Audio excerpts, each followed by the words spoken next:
اللہ تبارک و تعالی ظلم کو اپنے اوپر بھی حرام کرتے ہوئے بندوں کے لیے حرام کرتا ہے۔ اللہ کہتا ہے یا عبادی، اے میرے بندو، انی حرمت الظلم علی فتحرموا بینکم، میرے بندو میں نے اپنے اوپر ظلم کرنے کو حرام کر لیا ہے، تم بھی آپس میں ظلم کو حرام کر لو، یعنی تم آپس میں ظلم مت کرو۔ ظلم کرنا مجھے گوارا نہیں ہے، مجھے پسند نہیں ہے۔ اللہ قرآن مجید میں کہتا ہے ما للظالمین من حمیم ولا شفیع یطاع، ظلم کرنے والے ظالمین کا قیامت کے دن نہ کوئی دوست ہوگا، نہ کوئی مددگار ہوگا، نہ اس کا کوئی سفارشی ہوگا۔ وما للظالمین من نصیر، نہ ظالمین کے لیے کوئی مددگار ہوگا۔ سورہ غافر کی 18 اور سورہ حج کی 71ویں آیت میں اللہ کہتا ہے اور اللہ تبارک و تعالی سب سے زیادہ انصاف کرنے والا، انصاف کو قائم کرنے والا، انصاف کو پسند کرنے والا، وہ خود بھی ظلم نہیں کرتا اور لوگوں کے ظلم کو بھی وہ برداشت نہیں کرتا۔ اللہ تبارک و تعالیٰ کے نبی صلی اللہ علیہ وسلم بیان فرماتے ہیں، جابر ابن عبداللہ حدیث کے راوی، کہ اے میرے امتیوں اتقوا الظلم، ظلم کرنے سے بچو، فإن الظلم ظلمات یوم القیامہ، اس لیے کہ ظلم قیامت کے دن کئی تاریکیاں لے کر انسان کے سامنے کھڑا ہو جائے گا۔ تاریکیاں، اندھیرا، انسان دنیا میں روشنی میں رہے گا لیکن قیامت کے دن اندھیری کوٹری میں کھڑا رہے گا، اسے کچھ نظر نہیں آئے گا۔ میرے بھائیوں، یہ اندھیرا پن، یہ تاریکیاں ایک ظلم کرنے والے ظالم کو اللہ دے گا، اور قیامت کے میدان میں وہ انصاف کرنے والا پروردگار ہر ایک کا بدلہ دلائے گا۔ اور یہ ظلم و زیادتی حقوق العباد سے جڑا ہوا مسئلہ ہے۔ حقوق اللہ کے معاملے میں کچھ کمی پیشی کرو تو اللہ معاف کر دے، لیکن حقوق العباد کے معاملے میں اگر آپ کمی پیشی کرو گے، اللہ آپ کو اس وقت تک معاف نہیں کرے گا جب تک آپ کا بھائی آپ کو معاف نہیں کرے گا۔ قیامت کے میدان میں اللہ تبارک و تعالی 2 بکریوں کو حاضر کرے گا، ان 2 بکریوں میں سے ایک سینگ رکھنے والی بکری جو دنیا میں بغیر سینگ والی بکری کو ماری ہوگی، اللہ قیامت کے دن سینگ والی بکری کے سینگ نکال لے گا اور بغیر سینگ والی بکری کو سینگ دے کر بولے گا اے بکری تو بھی مار کے ویسے ہی بدلہ لے لے جیسے دنیا میں اس نے تجھے مار کر ظلم کیا تھا۔ کس کا بدلہ دلا رہا ہے اللہ؟ ایک بکری کا، ایک بکری کا، اس بکری جس بکری کے لیے نہ جنت ہے نہ جہنم ہے، اس جانور کے لیے اللہ بدلہ دلا رہا ہے جس جانور کو جنت و جہنم کا مکلف اللہ نہیں بنایا، لیکن ظلم جانوروں میں بھی اللہ برداشت نہیں کرتا، اس کو بھی اللہ بدلہ دلائے گا۔ جب ایک بے زبان جانور بکری کو اللہ بدلہ دلا سکتا ہے تو ہم جیسے ظالموں کو اللہ کیا چھوڑے گا؟ جبکہ ہمارے لیے جنت و جہنم اللہ بنایا۔ میرے دینی اور اسلامی بھائیوں، اللہ کے نبی صلی اللہ علیہ وسلم کے سامنے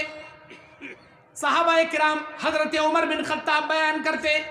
ہم خطبہ حجۃ الوداع میں نبی کے سامنے کھڑے ہیں، نبی علیہ السلام دجال کے صفات بیان کرنے کے بعد کہتے ان اللہ حرم علیکم دماؤکم واموالکم کحرمت یومکم ھذا وفی بلدکم ھذا وفی شہرکم ھذا، اے میرے امتیوں، بے شک ایک مومن کے خون کو اللہ نے حرام کر دیا جیسے اللہ نے اس شہر مکہ کو حرام حرمت والی جگہ بنایا، اس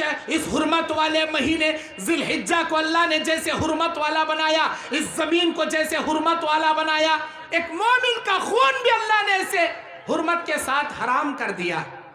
کسی کے لیے جائز نہیں کہ وہ کسی کا خون ناحق بہائے یا کسی پر ظلم و زیادتی کرے۔ میرے دینی اور اسلامی بھائیوں، ابو موسیٰ اشعری رضی اللہ تعالیٰ عنہ بیان کرتے ہیں، اللہ کے نبی صلی اللہ علیہ وسلم نے کہا ان اللہ لیملی لظالم، اللہ ظلم کرنے والے ظالم کو ڈھیل دیتا ہے، وہ دیکھتا ہے کہ یہ ظالم کب تک ظلم کرے گا، کتنا بھی ظلم کرے گا، ایک استاد کو ڈھیل دیتا ہے کہ وہ اپنے شاگردوں پہ ظلم کرے، ایک آقا کو، ایک مالک کو ڈھیل دیتا ہے کہ وہ اپنے نوکر چاکروں غلاموں پہ ظلم کرے، ایک رعایا کے حاکم کو ڈھیل دیتا ہے کہ وہ اپنے ماتحت میں رہنے والے رعایا پہ ظلم کرے، اور ایک امیر کو اور ایک جماعت کو، جمعیت کے ذمہ دار کو اور ایک گھر کے سرپرست کو، ہر کسی کو اللہ ظلم دیتا ہے، کسی ساس کو ظلم دیتا ہے کہ وہ اپنے بہو پہ ظلم کرے۔ لیکن یاد رکھے، جب ظلم کرنے والا ظالم حد سے آگے بڑھتا ہے فَإِذَا أَخَذَتْهُ لَمْ يُفْلِتْهُ، جب اللہ کی قدرت اسے پکڑتی ہے تو اسے کوئی نہیں چھوڑا سکتا، اللہ کی طاقت سے کوئی نہیں بچا سکتا۔ فَإِذَا أَخَذَهُ أَخَذَ الْقُرَى وَهِيَ ظَالِمَةٌ، جیسے کہ اللہ نے ان بستی والوں کو پکڑا جو بہت ہی بڑے ظالم تھے، إِنَّ أَخَذَهُ عَلِيمٌ شَدِيدٌ، بے شک اس اللہ کی پکڑ بڑی سخت ہوتی ہے۔ میرے دینی اور اسلامی بھائیوں، سورہ یاسین میں اس کا ذکر اللہ کرتا ہے، وَاضْرِبْ لَهُمْ مَثَلًا أَصْحَابَ الْقَرْيَةِ إِذْ جَاءَهَا الْمُرْسَلُونَ، کیا تمہیں معلوم نہیں، اے میرے نبی ان کے سامنے ان بستی والوں کی مثال بیان کرو جب بستی میں ایک نبی اللہ کا نبی بن کر آیا، اللہ کے دین کی دعوت کا کام کرنے لگا، لوگوں نے اسے مارا اور اپنے پیروں تلے، جانوروں کے پیروں تلے اسے روننا شروع کیا۔